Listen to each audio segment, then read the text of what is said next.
इस वीडियो में हम सॉल्व करेंगे क्वाड्रेटिक इक्वेशंस का प्रैक्टिस सेट 2.3 का क्वेश्चन। ओके, तो यहाँ पर जो भी क्वेश्चंस है तो वो क्वेश्चंस को हमें फैक्टराइज मेथड से नहीं बल्कि कंप्लीटिंग स्क्वायर मेथड से हमें सॉल्व करना है। ओके, तो इसमें बहुत सारे ऐसे क्वेश्चंस होते हैं जिसको आप फैक्टराइजेशन मेथड से सॉल्व नहीं कर सकते। जैसे कि ये क्वेश्चन है, इसका अगर आप सोल्यूशन लिखेंगे x square plus 2x minus 5 is equal to 0, तो यहाँ का जो नंबर है 1 और ये -5, अगर आपने दोनों को मल्टीप्लाई करें तो इसका आंसर -5 आता।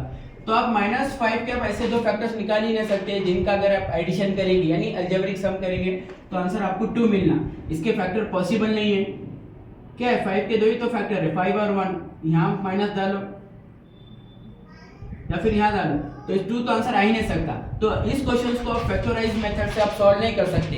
तो इसके लिए एक दूसरा मेथड है जिसका नाम है कंप्लीटिंग स्क्वायर मेथड। ओके, इस बात को ध्यान में रखो, कंप्लीटिंग स्क्वायर मेथड से हम हर कोई क्वेश्चन सॉल्व कर सकते हैं। तो क्वाड्रेटिक इक्वेशन का जो भी क्वेश्चन है तो सबसे जो परफेक्ट जो मेथड है वो कंप्लीटिंग स्क्वायर मेथड है। इससे जो क्वेश्चन हम फैक्टराइज से सॉल्व कर सकते हैं तो ऐसे क्वेश्चंस को भी हम कंप्लीटिंग स्क्वायर मेथड से सॉल्व कर सकते हैं। ओके, और जो क्वेश्चंस हम फैक्टराइजेशन से सॉल्व नहीं कर सकते तो वैसे क्वेश्चंस को भी हम कंप्लीटिंग स्क्वायर मेथड से हम सॉल्व कर सकते हैं। ओके, इसे जब हमें सॉल्व करना है तो इसका मिडिल टर्म b/2 का होल स्क्वायर से हम इसका क्या करते हैं, ऐड कर सकते हैं। ओके, तो इसके लिए सबसे पहले हम क्या करेंगे, यहाँ पर जो नंबर है -5 है। ओके, सो b/2 का होल स्क्वायर ये -5 नहीं है, तो इस नंबर को अभी ये जो एक्सप्रेशन है, ये जो एक्सप्रेशन है ग्रांड में ये स्क्वायर एक्सप्रेशन नहीं है, तो हमें इसको स्क्वायर एक्सप्रेशन बनाना होगा। इस एक्सप्रेशन को तो -5 उधर गया तो +5 हो जाएगा, तो ये हो जाएगा x² प्लस 2x -5 उधर गया तो ये हो जाएगा +5। ओके, अब इसके अंदर जो मिडिल टर्म है, बीच वाला x वाला टर्म है, उसे हम b बोलते हैं, उसके कोएफिशिएंट को b बोलते हैं। तो हमें क्या निकालना है, b/2 का होल स्क्वायर निकालना है। तो ये जो b है यानी 2/2 का होल स्क्वायर, तो 2/2 का होल स्क्वायर कितना आता है, 2/2 मींस 1 का स्क्वायर 1, तो यहाँ पर b/2 होल स्क्वायर की वैल्यू कितनी आ गई, 1 आ गई।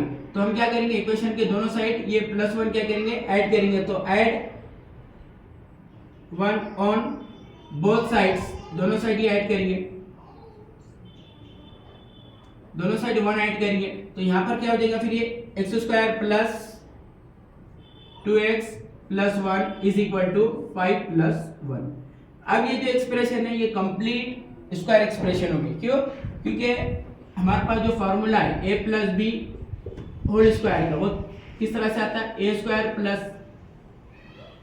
Plus 2ab plus b²। Okay, इसी तरह क्रम में आता है। तो यहाँ भी देखिए 1 मीन बोले तो 1 का स्क्वायर और 2 बोले तो क्या हो जाएगा, ये जैसे कि x² is equal to 2 multiply by x multiply by 1 plus 1 means 1 का स्क्वायर। तो यहाँ पर देखिए a की जगह x है, b की जगह 1 है, तो इसका आंसर इस तरह से हम लिख सकते हैं x + 1 होल स्क्वायर। ओके, तो ये स्क्वायर वाले टर्म में आ गया। तो हमेशा इसको याद रखना, जब आप बीच वाले टर्म का b/2 का होल स्क्वायर ले रहे हैं तो जब इसे डायरेक्ट आप फॉर्मूले में लिख सकते हैं, होल स्क्वायर वाले फॉर्मूले में ब्रैकेट का स्क्वायर, सबसे पहले क्या आएगा, x आएगा प्लस यहाँ जो मिडिल टर्म है इसका हाफ लेंगे, हाफ और ब्रैकेट का स्क्वायर डालना है। ये पूरे जो एक्सप्रेशन है इसकी वैल्यू इतनी आ गई। Okay, so is equal to 5 + 1 6। अब यहाँ पर हम क्या करेंगे, स्क्वायर रूट्स लेंगे। Okay, so taking square root,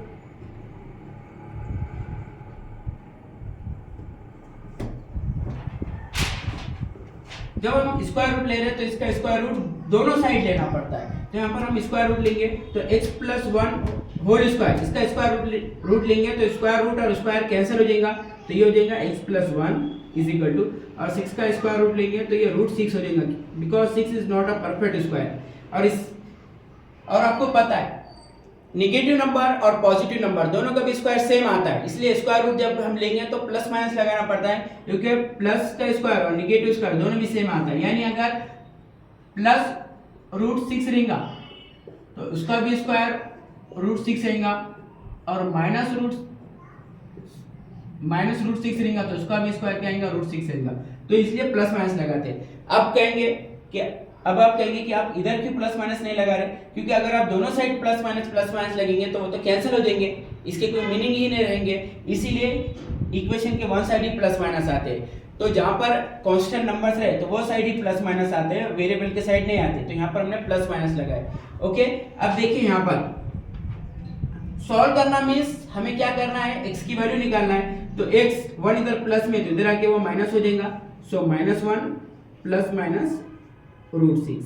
या तो आप यहाँ का प्लस लेंगे तो x की वैल्यू या तो फिर क्या आएंगी 1 प्लस √6 आएंगी, या फिर x की वैल्यू क्या आएंगी 1 माइनस।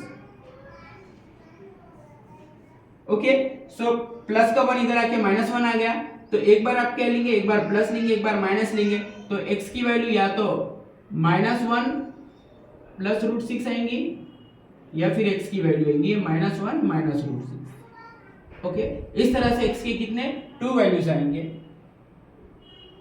यानी ये इसके क्या रूट्स आ गए। ओके, तो यहाँ पर हम क्या करते हैं, मिडिल टर्म्स का हाफ लेते हैं, उसका स्क्वायर करते हैं और वो दोनों साइड ऐड करते हैं, तो ये मेथड बहुत इजी है। ओके।